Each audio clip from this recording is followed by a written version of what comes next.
En La Voz del Derecho presentamos Educación para la Vida en Familia. Asuntos de actualidad y trascendencia.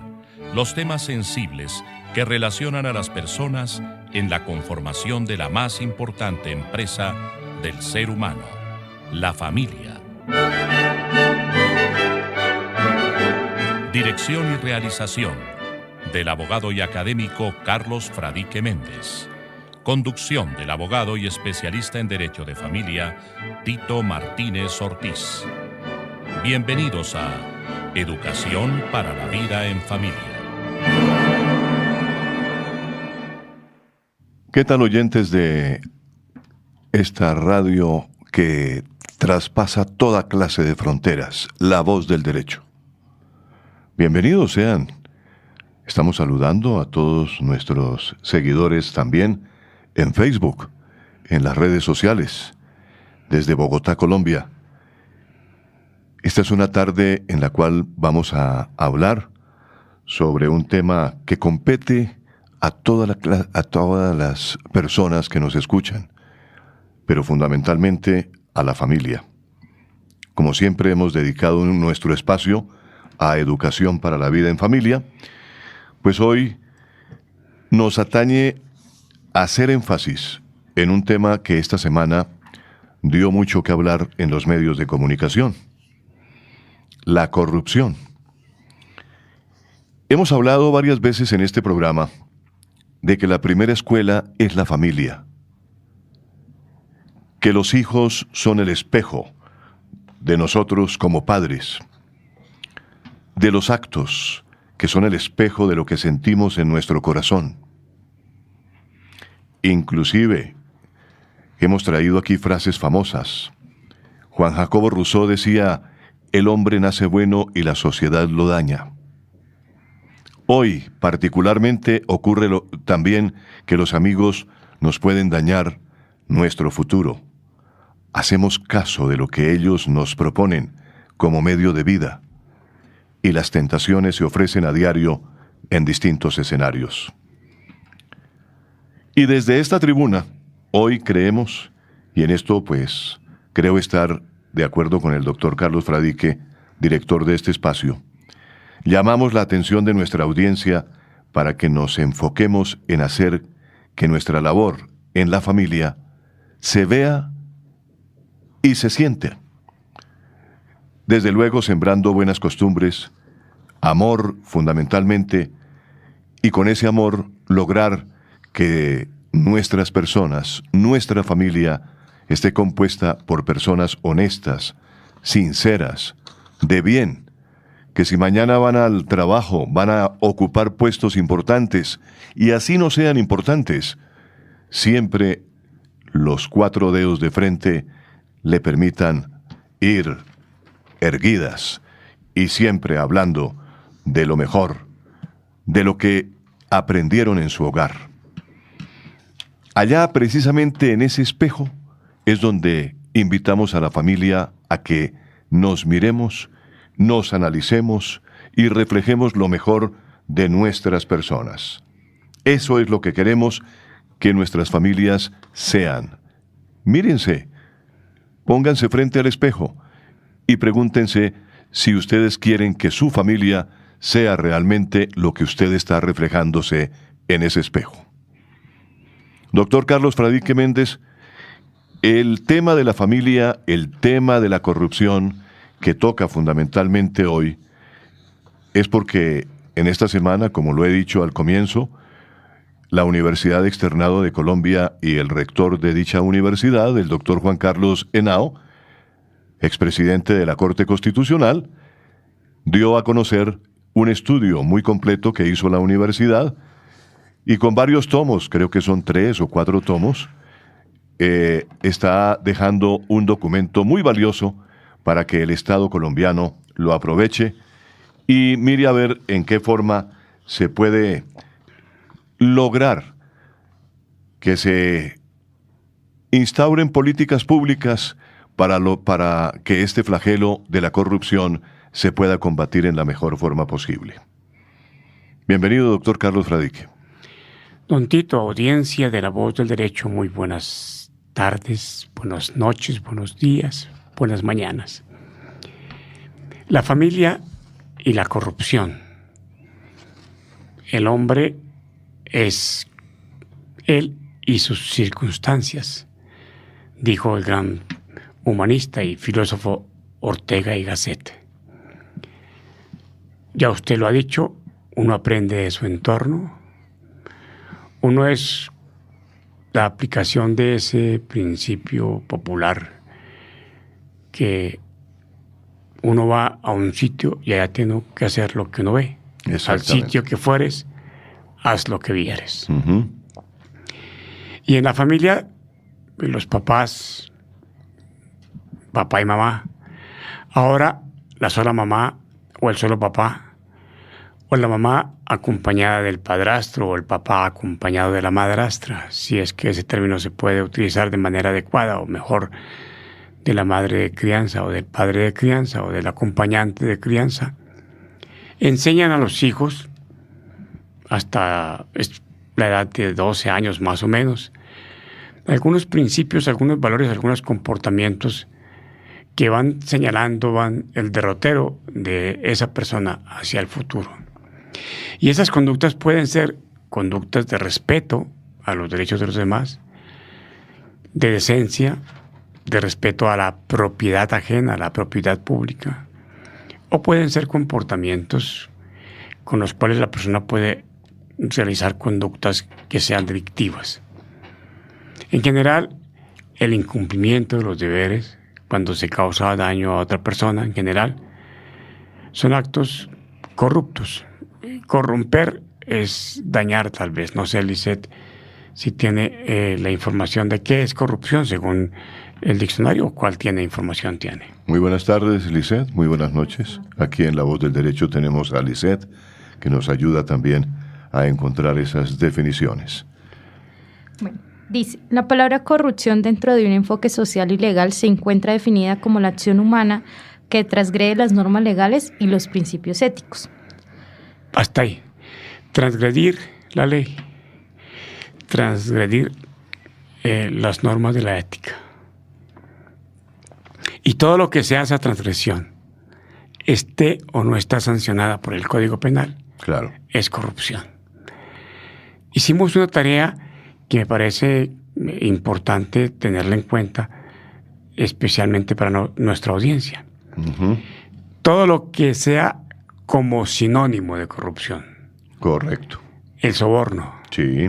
la trampa, la mentira, la inmoralidad, Ujú. el comportamiento inescrupuloso, la coartada, la compra de conciencias, Ujú. la evasión de la ley, pedir comisiones o recompensas ilegales, vender por mayor precio, falsificar, estafar, piratear, bien sea haciendo el producto falso o comprando el producto falso, Claro que sí.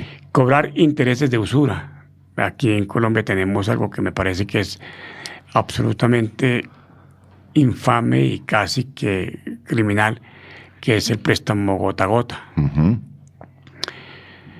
Simular. Hay un video de los muchos que llegan, don Tito, Lisette, de un señor que está pidiendo limosna. Ujú. Y él es una persona que tiene Las piernas las piernas escondidas. no, Bueno, amputadas. amputadas, correcto. Ujú. Y entonces la gente le ayuda porque Le tiene las ayuda. piernas amputadas. Correcto. Y dos jovencitas Le como ponen- de orientación japonesa, de un país oriental, dudan del comportamiento de esta persona. Ajá. Y entonces él tiene su canasto recibiendo cosas y le colocan en el canasto una Una lagartija. Y cuando él baja el canasto para ver qué le han regalado, se da cuenta de la lagartija, se asusta y se para. Y muestra que está simulando que es una persona que tiene sus dos piernas amputadas. Ese es un comportamiento de simulación absolutamente grotesco y, por supuesto, pues que es un acto de corrupción. Claro. Certificar una falsa enfermedad. Sí. que aquí es muy frecuente que lo hagan los personajes. Hay unos personajes aquí en Colombia, no vamos a referirnos a ellos, que no van al trabajo y simplemente llevan una incapacidad médica, Claro. dada en formularios que son casi que pro forma por un médico que nunca se atreve a negar la incapacidad, porque si niegan la incapacidad se les acaba el trabajo. Y van con la incapacidad. Efectivamente. Además de ser una corrupción, es una falsedad, no solamente desde el punto de vista penal, sino es una falsedad que debe ser sancionada por ser contra la ética médica, y puede ser médico, puede ser... Es mentiroso, es mentiroso. inmoral, inescrupuloso, le caen todos los adjetivos, ¿cierto, doctor? Muy bien. Bueno, Ilusionar para hacer daño. Esas personas, por ejemplo, que en las calles, ahora yo no los he vuelto a ver, pero en una época funcionaba mucho, que era tener la cajita, sí, 3 cajitas de gaseosa. sí, sí, sí. Y, ¿Dónde está la bolita? ¿Dónde está la bolita? Sí. Así se llamaba así. ¿Dónde está la Y bolita? sucede que ¿Y cómo estafan a la gente con eso, no? y era experto porque tenía las uñas largas y se ponía la bolita. La bolita está en una de las debajo uñas. de la uña, Claro, sí. nunca está en ninguna tapa. en una parte. Entonces Sí. siempre gana. Claro. Porque yo levanto la tapa, no gano, y entonces me sale. Pero siempre hay un carlanchín que es el que gana, ¿no? Ah, sí, siempre. Claro. Porque a ese sí le colocan la bolita y sí destapa y lo hace. Claro. La complicidad. Ujú. Hipnotizar para robar, para asaltar. El timo. Sí. Bueno, y seguimos con una lista inmensamente grande. Usted habla de la astucia también. De conductas, de la astucia malévola, ¿no? La astucia malévola, Sí, porque también existe la astucia benévola. Sí, pues claro, uno puede. Claro, hay perfectamente- gente astuta que obviamente se podría juzgar como aquellas personas que tienen mayores habilidades para desarrollar ciertas Un actividades. jugador de fútbol ¿No cuando es va a cierto? jugar un penal. Claro, imagínese. Y engaña. Cristiano Ronaldo, por algo se gana lo que se gana, ¿no? Y engaña porque es el O que va a Lionel patear- Messi.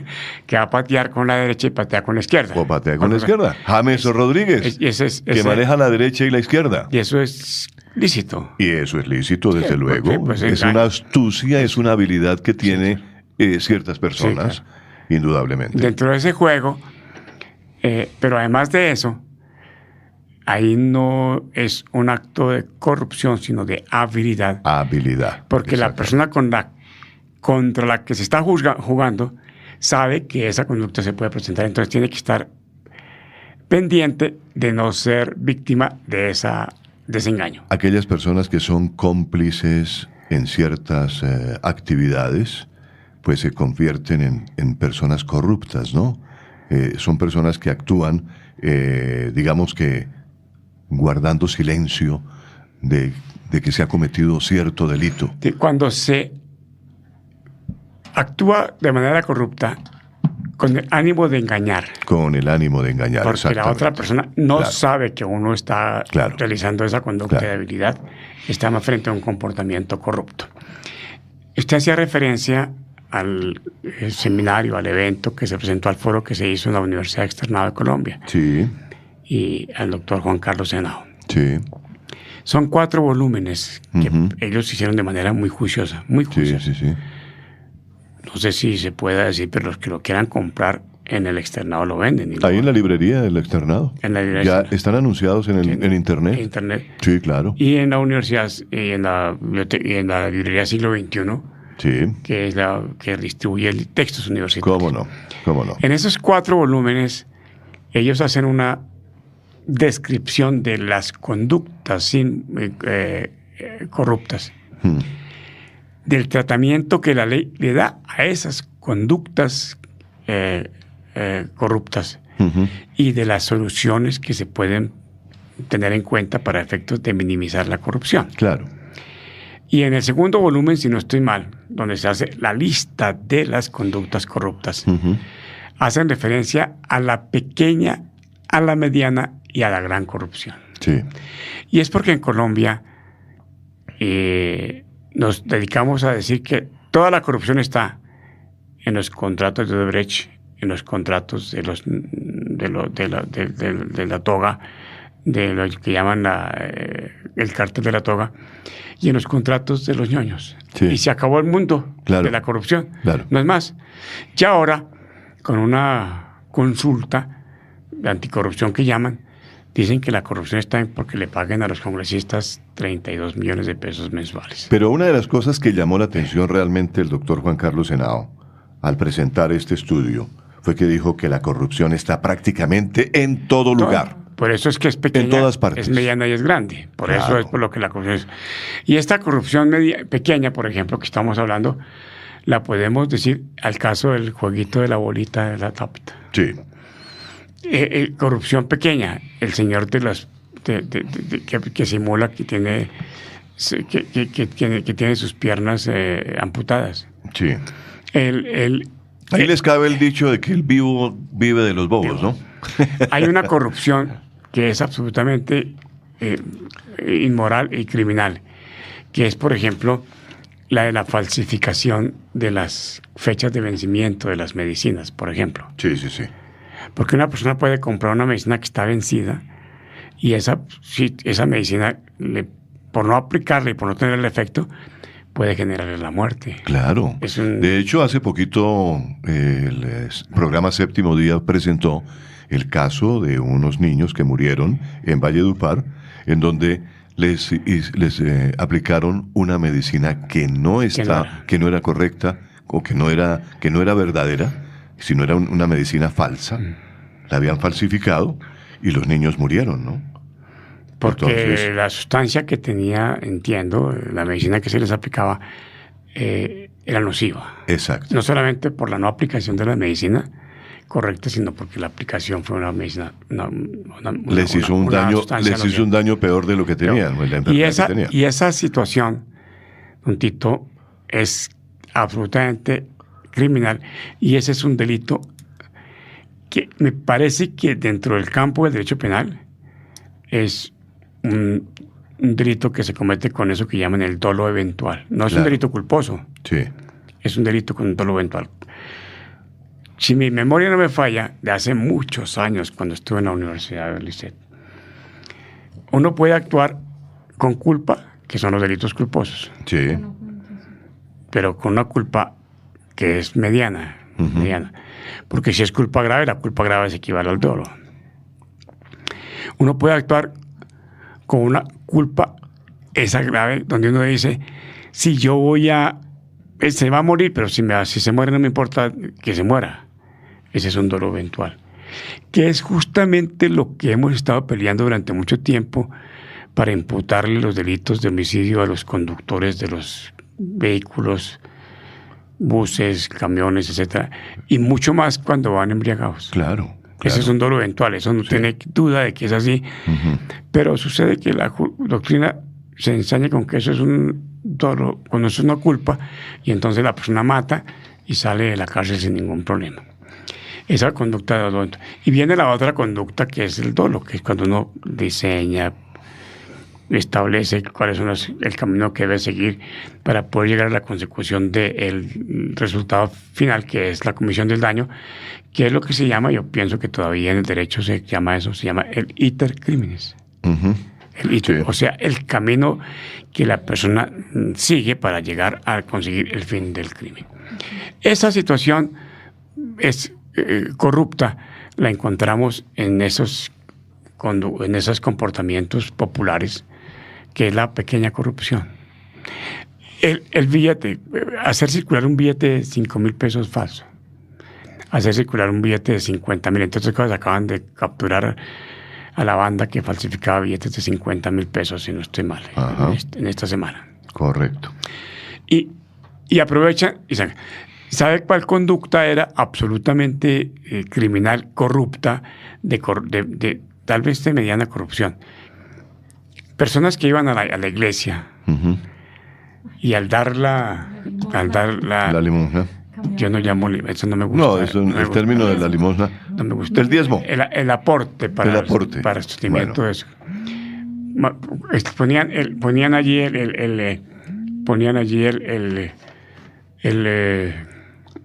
billete de 20,000 pesos, falso, y sacaban 10,000 buenos.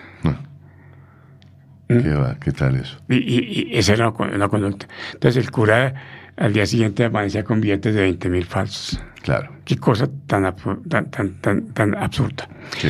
Y viene la otra conducta que es mediana, que es la sistemática. Porque hay gente que tiene una conducta que es ocasional y otra gente que es sistemática. El ladrón, por ejemplo, ladrón continuo. Sí. Es un corrupto. En su mentalidad siempre está enderezada en ver cómo roba. Entonces, él no mira la corbata para saber qué tan lúcida está, sino saber si está fina o no es fina, me la puedo robar. O el reloj, el celular, el que roba celulares. Él no se da cuenta de saber si el señor lo está llamando de tal parte, sino que se roba el celular, se lo roba. Esa persona es corrupta. Claro, si usted suma que se roba 10 celulares al mes, pues entonces no son 10 millones de pesos, eso no es nada. Claro. Frente a lo que se puede robar una empresa gigante, que son miles de millones de pesos. Con lo que sumándose se dan los 50 billones de pesos que se roban en las entidades públicas que están certificados por la Contraloría y que están certificados por la Procuraduría. Hay algo que de Colombia es de la entraña, tal vez, de la gente, que es la mentira. La gente. Además, hay un dicho que hay una forma muy familiar en el campo. Le pregunta a uno a alguien, ¿usted ha visto por aquí que alguien está como rondando para robar? Dice, no señor, lo que yo le diga es mentira. ¿Sí o no? Sí, efectivamente. Sí, efectivamente. Lo que le diga es mentira. Claro. Entonces le tengo un audio de la mentira. Claro. Vamos al audio de la mentira entonces en este momento. Creo que está así. Estamos en La Voz del Derecho en Educación para la Vida en Familia. El tema de hoy es la corrupción y escuchemos qué nos dice el doctor Carlos Fradique Méndez sobre la mentira. Educación para la vida en familia. No hay duda sobre las siguientes verdades.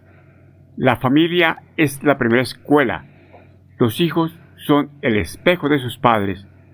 Nuestros actos son el espejo de lo que sentimos en nuestro corazón. Y en muchos casos, también es verdad que el hombre nace bueno y la sociedad lo corrompe, como lo reafirmó el pedagogo Juan Jacobo Rousseau. Y hoy se agrega, con muy buenas razones, que los amigos pueden dañar una persona de costumbres sanas. Y también la pueden rehabilitar si tiene costumbres insanas. La familia se ha debilitado. Las uniones son efímeras. Muchas son irresponsables. Recuerdo que cuando estaba en el colegio y hacíamos algo impropio, como por ejemplo comer más de lo recomendado o alicorarse, el profesor nos decía, ¿y ustedes qué piensan de la vida? Como si estuviéramos diciendo que el futuro no tiene ninguna importancia. Estamos en un proceso electoral muy importante y un buen número de ciudadanos dice que no va a votar porque los elegidos irán a robar. Y tienen esa idea por las investigaciones que se adelantan contra muchos congresistas y funcionarios del Estado y contratistas. La verdad es que esos ladrones colmaron la copa y se descararon. Pero gracias a esas denuncias, muchas de ellas por celos políticos, pero al fin de cuentas bien hechas, porque en peleas de comadres se descubren las verdades, gracias a esas denuncias sabemos por quiénes no votar. La forma más corrupta para tapar la corrupción es dando puestos y contratos. Pero esta estrategia ha venido perdiendo fuerza y hoy, como no hay partidos sino intereses personales, el que sale del poder o el que quiere entrar para gozar del poder, denuncia y de la denuncia algo queda. El destape de la corrupción, en vez de generar desánimo, lo que debe es motivarnos mucho para votar por quienes apuestan y se comprometen a ser honestos en el desempeño de sus funciones como congresistas. Bueno, a propósito de esto que acaba de decir el doctor Carlos Fradique, a mí me llama la atención, por ejemplo, que en este estudio que presentó el externado, hablan, por ejemplo, de las contralorías. El doctor Juan Carlos Henao hablaba de que estas contralorías están incrustadas en la corrupción más impresionante, porque son cooptadas precisamente por la clase política. Y allí es donde hay más corrupción. Las CAR, es que es algo impresionante la corrupción que está en esas entidades que fueron creadas con algo noble, ¿no es cierto? Con un objetivo noble, cuidar el medio ambiente, propender por el medio ambiente y todas las cosas. Pero se ha incrustado la corrupción de tal manera en esas entidades que hoy en día realmente uno no sabe con quién está hablando, ¿no? El tema de las contralorías, don Tito, es que ellos están para controlar. Pero si les pagan por no controlar, no controlan. Claro, lógico. Pero es que el policía, por ejemplo, si le dan algo para que no ponga el comparendo, pues seguramente se deja comprar. Pero hoy en día es conveniente que no le den plata al policía porque el compañero del policía está grabando. Exactamente. Y ofrecer el dinero. Eso da cárcel. Eso sí es delito. Eso da cárcel, ¿no? Entonces es mejor.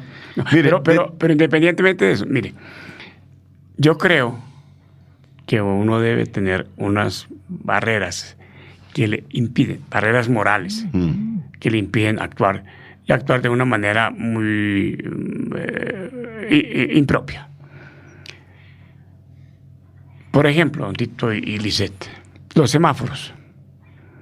El semáforo es un policía que habla. Es un policía. Exactamente. Es un policía. Sí. Y le da las órdenes precisas y no se deja comprar. No es corrupto. Exacto. Y él le avisa, el semáforo le avisa, usted puede, prepárese que puede arrancar. Exacto. O prepárese que tiene que parar.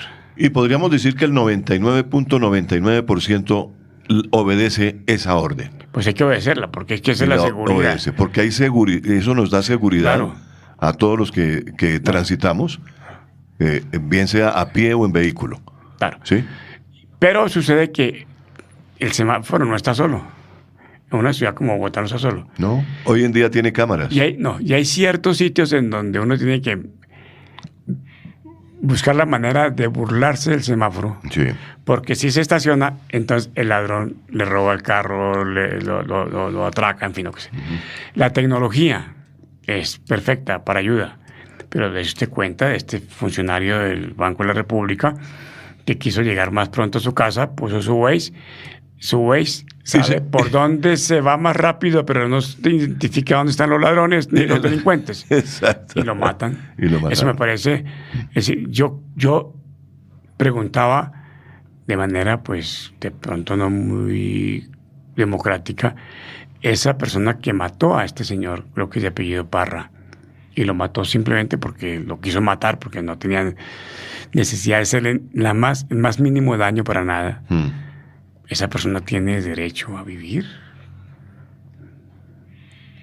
Sobre todo que lo mató a sangre fría, ¿no? Pues... Porque hoy vi, por ejemplo, el video por razón. donde el señor fue a parar allá a una calle cerrada. Sí, sin ninguna razón. Y llega a una calle cerrada y salen unos muchachos y lo atracan y uno de ellos le dispara a sangre fría. La tecnología ayuda. ¿No? Entonces, estábamos hablando del semáforo. Entonces, yo respeto el semáforo a las 12 de la noche en la Caracas con 17, en Bogotá, o por allá en un barrio cercano, alguna de las comunas de estas que tienen algún índice de inseguridad grande. Sí. No me refiero a ninguna de ciudad en especial. Pero que lo hay, lo hay. Pero que lo hay. Sí. La obligación mía es, primero que todo, no debía haberme ido por ahí. Exactamente. Pero si tengo la obligación de irme por ahí, la obligación mía no es esperar a que el semáforo me atrape, sino que yo busco la manera de salir de ese engaño que me puede estar produciendo la persona que me va a atracar. Eso es corrupción. Claro. Aquí hay algo que me parece muy importante y es que están proponiendo que el corrupto a ciertos corruptos haya cárcel sin beneficios de excarcelación y que la cárcel sea efectiva durante mucho tiempo intramural. Yo creo que tenemos ya para hacer un espacio, Luis. Sí. Entonces, como dice alguien periodista, ¿no? Me contesta después de la pausa musical. Después de la pausa musical, entonces, vamos con esa... Vamos a mirar.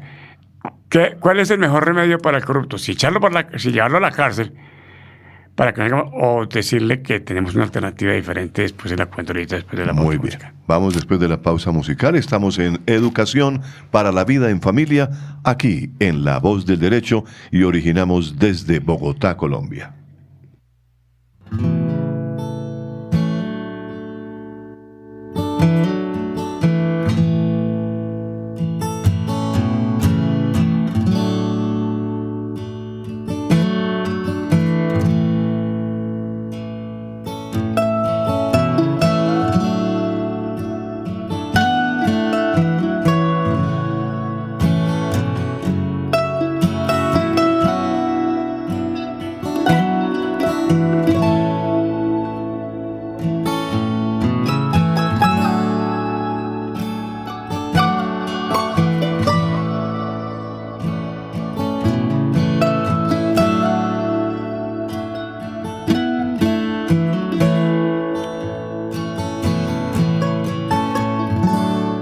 En esta primera media hora, doctor Carlos, pues hemos tratado de dar como un esbozo general de lo que significa la corrupción y dónde está la corrupción, que está en todas partes, que está a la vuelta de la esquina, que está enfrente de nosotros, que el funcionario corrupto muchas veces nos aborda a ofrecernos que le podemos hacer la diligencia, que le podemos hacer este favor sin problemas, que nos pueden perfectamente incluso hacer que nos paguen un poquito más la pensión, porque resulta que hay posibilidades de cometer un acto allá y que nos aumenten la pensión revisando nuestra hoja de vida. Y resulta que todo eso está encerrado dentro de la corrupción, ¿no es cierto? Y están tumbando a los fondos de pensiones permanentemente, haciendo que las personas aparezcan allá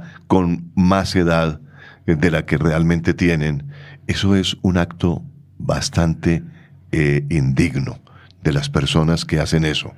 Y muchas veces son abogados, que son los que se encargan realmente. Da lástima decirlo que nosotros somos abogados, pero definitivamente hay personas que están con la tarjeta profesional ofreciendo ese tipo de servicio. Eso es acto corrupto.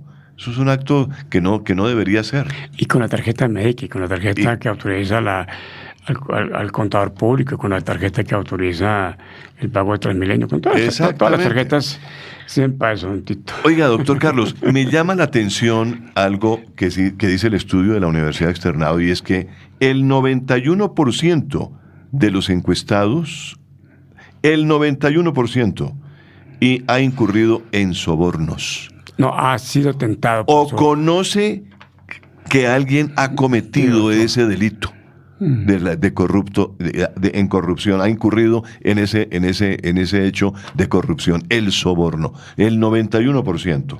Un acto de corrupción es la manipulación, don Tito. Y en el derecho de familia, entre parejas separadas, sí, el que tiene más poder comienza a manipular a su hijo o a su hija, ajá, para que con regalos le informe qué está haciendo la otra persona, la mamá o el papá. Claro. O lo están comprando para que cambie de residencia. Eso es un acto corrupto. Sí. Acto corrupto también la mamá o el papá, generalmente más la mamá que el papá, que recibe la cuota de alimentos, uh-huh, y en vez de destinarla para el sostenimiento de su hijo o de su hija, la destina para irse a pasear el fin de semana con su amigo o con su amiga. Sí. Y eso es acto de corrupción. Y eso es un delito, entre otras cosas, que está contemplado en el Código Penal, ¿no? Es el uso indebido de los bienes que uno tiene en custodia, claro, ese delito. Lo que pasa es que no se usa, y debería haber en el derecho a alimentos la obligación de que la persona no sé, cada 3 meses, cada 4 meses, estuviera rindiendo cuentas de la forma como se está haciendo la inversión de la cuota alimentaria. Eso no existe, ¿no? Dice, eso no, pero no existe, no se ejerce el derecho a pedir esas cuentas, porque se pueden pedir. Claro. Se pueden pedir sin ningún problema. Sí. Y se pueden pedir teniendo en cuenta que yo, o el papá da o la mamá da la cuota para el sostenimiento de su hijo, y es para él, no es para la mamá, ni es para el amigo de la mamá, ni para la amiga del papá. Es Sí. eso. Pero yo quería que no se me salte esto, y es que quieren que el corrupto sea castigado con pena de cárcel perpetua, o por lo menos con una pena que no tenga posibilidad de beneficios y que las penas sean altas. En el derecho romano, hace 2000 años, una persona que robaba tenía posibilidades mediante lo que hoy llaman la verdad, la justicia y la reparación.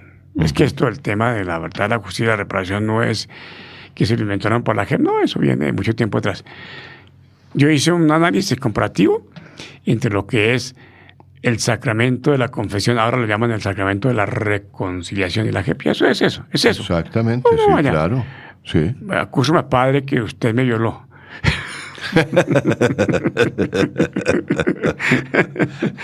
Bueno, pues algo así, ¿no? Sí.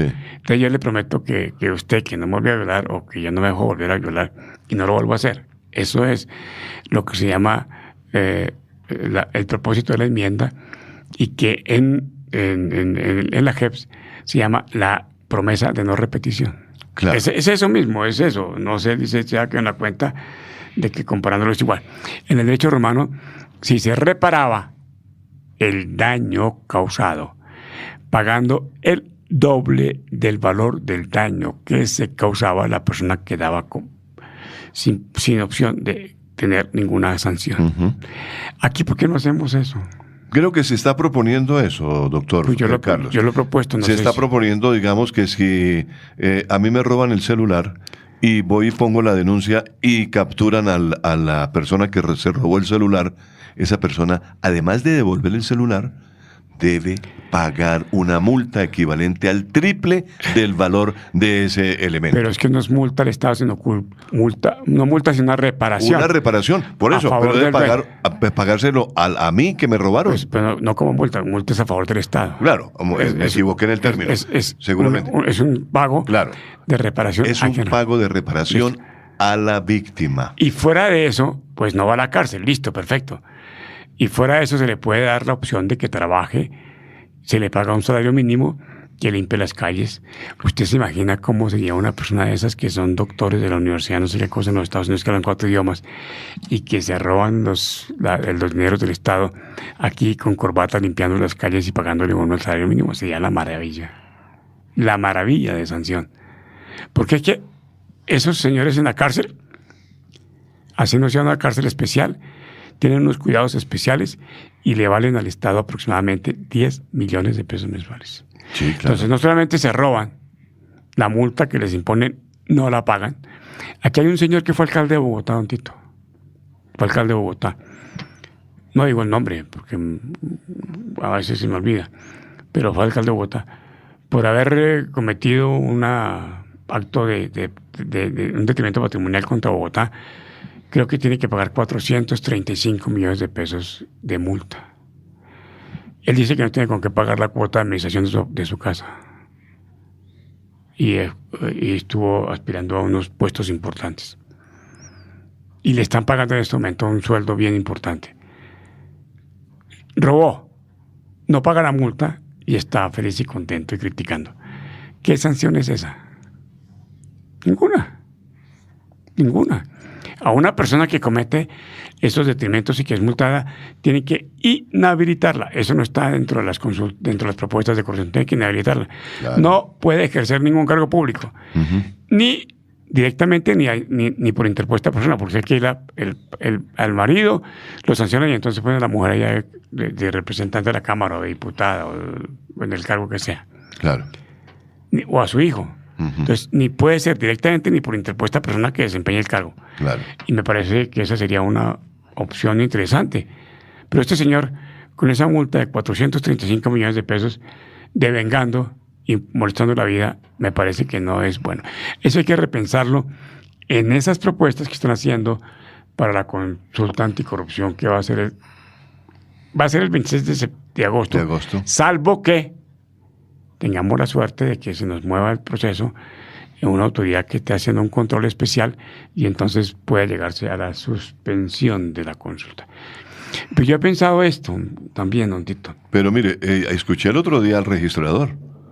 El registrador del Estado Civil dijo, ¿qué dijo? Suspender la consulta ya no se puede. ¿Por qué? Legalmente no se puede, porque él ya tiene absolutamente todo el mecanismo y toda la parte pues se va a perder menos. Logística, organizada. No se han gastado todavía los 300.000 millones, se va a gastar un poquito menos. Pero ya se imprimieron los tarjetones. ¿Y qué tal que alguien le diga suspenderla? Tiene que hacerlo. No creo, doctor. Yo pienso que el otro día el registrador dijo que eso era imposible suspenderla por ese lado, ¿no? Pero si le dan la orden, es posible que alguien diga... Si alguien le dice suspéndala y le da la orden. Sí, bueno, alguien que esté arriba sí. Tome la decisión. Bueno, pues, sin embargo, esperamos. Sin embargo, no creo. Mire, la publicidad que se le está haciendo en medios masivos es muy grande. En esta semana se ha visto incremento de la publicidad. Y yo creo que eso va a suceder, que definitivamente se haga la consulta el 26 de agosto. No va a haber más de 2 millones de votos. Esperemos a ver qué pasa, ¿no? Esperemos a ver qué pasa Apostemos en el cafecito, en la parte. don Tito. El cafecito. Doctor Carlos, hablando de corrupción, pues llama la atención que realmente la corrupción como que se ha incrustado tanto en la idiosincrasia del ser humano y especialmente de la familia colombiana, que da para pensar que la corrupción es difícil de combatir, ¿no? Porque está tan incrustada allá, está formando parte, como usted lo ha dicho, sistemáticamente de esa familia del colombiano en sí, que diríamos que es complicado combatirla, ¿no? ¿Qué mecanismos podría hacer el Estado para combatir este flagelo? Usted y yo nos criamos con la época de los médicos de familia. Sí. Y el médico de familia lo atendía uno de pies a cabeza, ¿no? Ajá.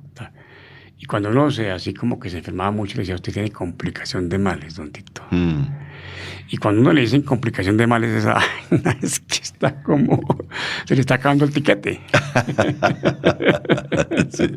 Está uno próximo a bajar bandera. Exactamente. Pues eso pasa en el país con la corrupción, don Tito. Sí. Pero mire los comportamientos como son. Esta mañana escuché, no voy a decir quién porque tampoco me acuerdo el nombre del personaje, pero entiendo que hay una persona que es importante, muy importante en Colombia, la gente lo quiere mucho, creo que es deportista, si no estoy mal creo que es deportista. Y no sé si está en Colombia, creo que no está en Colombia, pero manda un video. Uh-huh. Voten 7 veces sí por la consulta. Yo le apuesto a cualquiera, doble contra sencillo, que esa persona no ha leído la consulta. Acepto. Y generalmente los deportistas están, digamos que, haciendo un endoso de marca, lo que llaman los expertos en marketing. ¿Y usted le parece que es pero muy correcto que uno opine sobre lo que no sabe? Eso no es correcto. Eso es parte de la corrupción que hay también. Pero para porque a lo mejor a esa persona le están pagando para que diga eso, ¿no? ¿Será que sí? Uy, caracha, ¿será que sí? Es muy posible. ¿Sí? Es muy posible. Pues eso sí sería bueno averiguarlo. Ahora sí, como dicen, averígüelo, Vargas. Pero sería bueno saberlo porque si le están pagando por decir eso, no, por favor. Por favor, doctor Carlos, es que el mundo está así de corrupto. ¿Sí será? El mundo está... es que la gente tiene que acudir a medios, ¿sí? A medios para lograr el fin.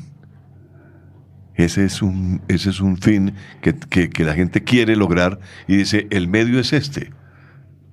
Porque eso es parte de la estrategia. Me da una idea. Ahora eso es parte de la estrategia. Bueno. ¿Cierto?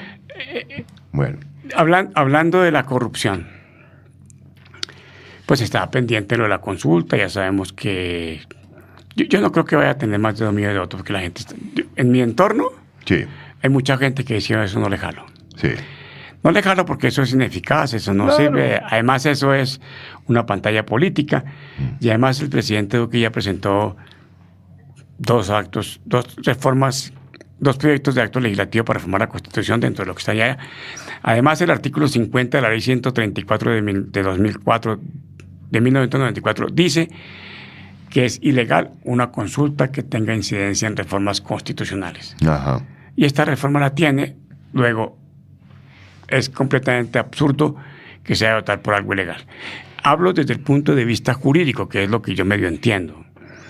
Pero además me decía alguien, no, es que si pasa la consulta y va al Congreso y el Congreso no la aprueba, porque no expide los actos legislativos o las leyes que debe dictar dentro del año, entonces el presidente la hace efectiva por un decreto. Claro. Por favor, es absolutamente absurdo entender que haya decretos con fuerza de acto legislativo. Es absurdo, eso no lo defiende el que está en primer año de derecho. Hay actos con fuerza de ley que los da la misma ley 1757 para ese efecto, pero decretos con fuerza de acto legislativo no existen. Entonces, es absurdo pensar que si el Congreso no lo hace, que el presidente lo va a hacer por decreto, y con toda seguridad, absoluta seguridad, que el presidente Duque se va a meter en un problema de todo el diablo porque no va a poder cumplir con eso, porque es imposible jurídicamente que lo haga. Sí. Es imposible jurídicamente. Sí, claro. Entonces, dejemos la consulta ahí para no pedir más pedir a la gente que no vote. Pero que por lo menos la lea, Sí. que le entienda eso. Claro. Al lado de la corrupción, don Tito Lisset, aparece un tema que está ahorita reviviendo desde hace mucho tiempo, que es el tema de la reforma a la administración de justicia. Ese es un tema bien interesante, ¿no es cierto? Sí, señor. Un tema bien interesante que hoy en día precisamente el presidente de la República, el doctor Iván Duque, ya ha esbozado a través de su ministra de Justicia. Va a haber una reforma a la justicia. Y usted, como abogado que es de gran calado, de gran talante, con la experiencia que usted tiene, ¿cuántas reformas realmente se le han hecho a la justicia? ¿Y cuántas veces hemos visto que fracasan esas reformas? Porque desafortunadamente la justicia como tal está tan politizada que muchas veces las reformas no llegan a su final. Pues, don Tito, nuestro ya largo historial jurídico. Eso lo del calado no, porque el calado en el barco se hunde, ¿no? Y en la mesa lo ablandan. Pero yo me acuerdo desde el año de 1970. Sí. Las reformas del año 70. Unas reformas inspiradas por el doctor Fernando Inestrosa Forero, Ajá. que era rector del externado, un hombre sabio. Sí. Él fue ministro de Justicia del presidente Carlos Lleras Restrepo y con la inspiración de él se dictó lo que llamó en esa época el nuevo código de procedimiento civil. Ajá. El nuevo código de procedimiento civil. Y entonces dijeron, no, aquí se nos acabaron los procesos que en esa época duraban 2 tabacos, ¿no? 2 tabacos duraban, ¿no? Un proceso duraba 2 tabacos. ¿Qué era tabaco? Tabaco era media vida. Un proceso media. Y como eran 2 procesos, entonces uno tenía tiempo para litigar en 2 procesos en la vida. Exactamente. Y ahí se le acaba todo el cuento. Ahí se le acaba todo el cuento al abogado. Y evidentemente establecieron todo el proceso oral en el proceso civil, que venía del derecho laboral, entre otras cosas. Sí. Porque el derecho laboral durante mucho tiempo tuvo oralidad escrita. Sí. No hubo oralidad como tal. Estamos ensayando todavía hoy. Sí. Porque todavía no tenemos los elementos tecnológicos suficientes para un buen proceso de oralidad. Claro, claro. Todos los alegatos había que presentarlos en escrito. Sí. Todo. Sí. Hoy en día se presentan orales y después tienen que transcribirlos. Y usted sabe el callo tan tremendo que es eso. ¿Por qué aquí tiene que hacerse la transcripción, don Tito? Sí. Y no se tiene que hacer en Estados Unidos. Uno mira las películas y yo sugeriría que la gente que mira las películas de los Estados Unidos lo haga. Y el juez está hablando, el juez, y el abogado está hablando. Y allá al pie hay una niña con una tabletica y como una especie de tableta como unos 20 centímetros más o menos de larga por 20 de ancho y está escribiendo. Sí. Pues esa persona es taquígrafa. Entonces, al tiempo que la persona está hablando, ella está transcribiendo. Y está hecho, ya quedó escrito la audiencia. Simultáneamente. Aquí no, aquí hay que coger el audio y pasarlo.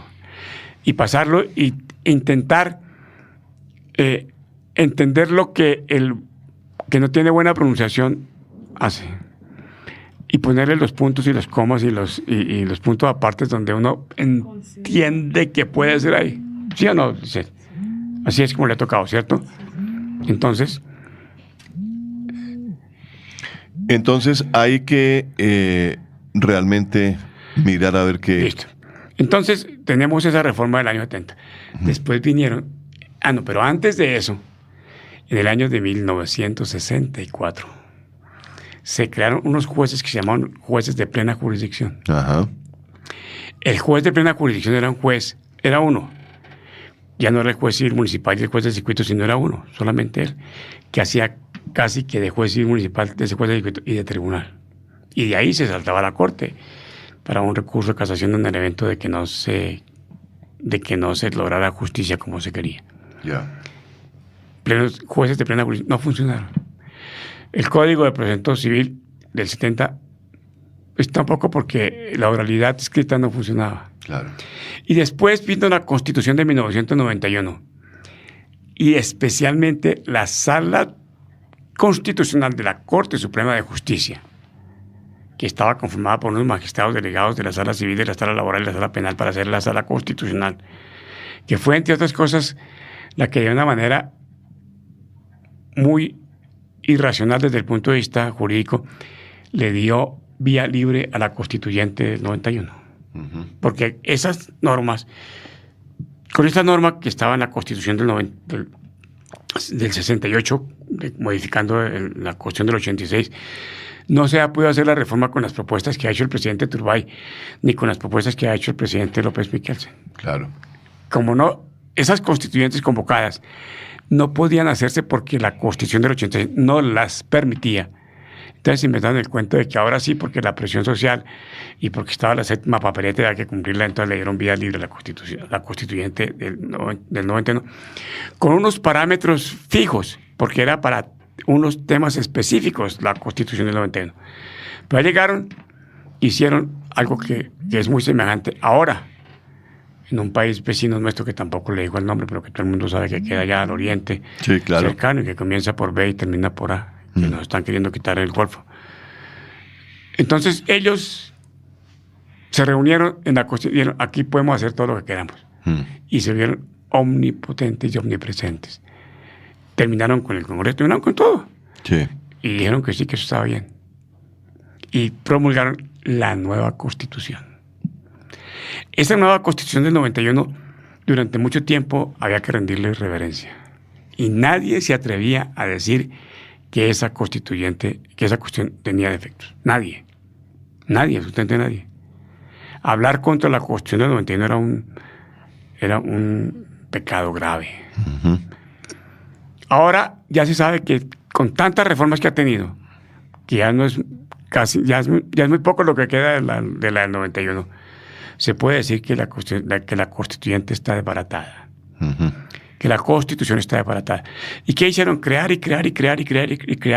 instituciones. Sí.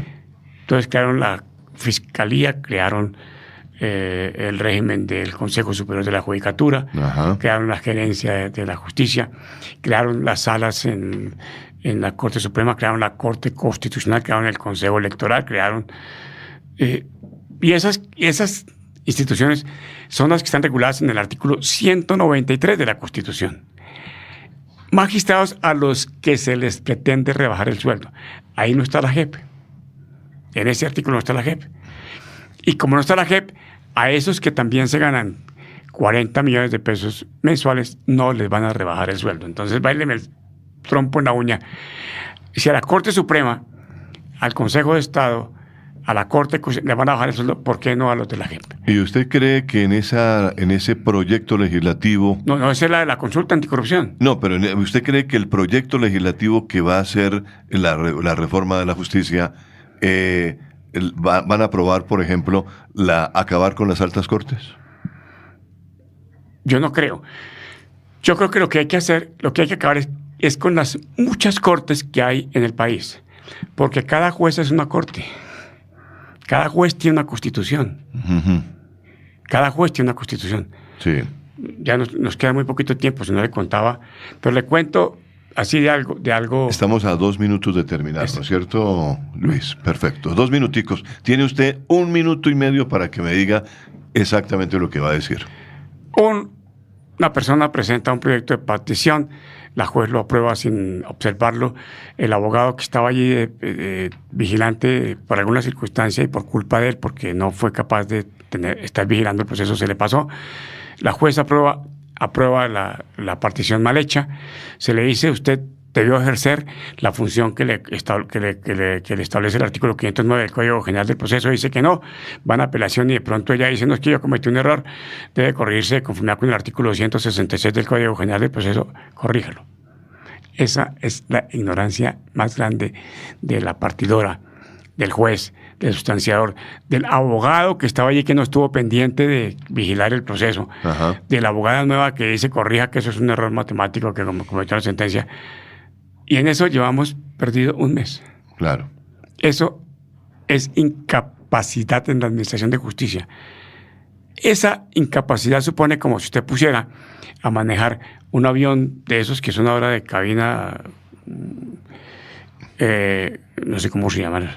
Bueno, aviones de doble pasillo, por ejemplo, que ponga a manejarlo un chofer de bus aquí del CIC de Bogotá. La misma vaina. La misma.